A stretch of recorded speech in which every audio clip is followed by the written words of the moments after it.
कि अपोजिशन के लोग सदन चलने नहीं दे रहे, ये चोर उल्टा कोतवाल को डांटे, ये बात है।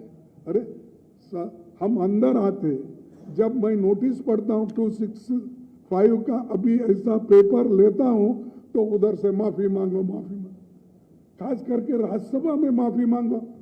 अरे कैसा मांगते हो? तो डिस्क्वालीफाइड हो गए, डिस्क्वालीफाइड मेंबर अंदर आके माफी मांगता है।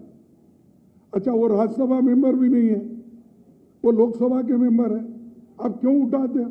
नहीं, सरकार में चल रहा है, अंधेरी नगरी चौपट राजा बोले जैसा ये चल रहा है। तो इसलिए मैं तथ्य सामने रख रहा हूं, हम पूरा कोऑपरेट करने के लिए सारे मेंबर तैयार थे, तैयार है। देश के हित में जो भी चर्चा करना चाहते हैं उसके लिए हम पूरे लोग सतर्क होके बैठे थे।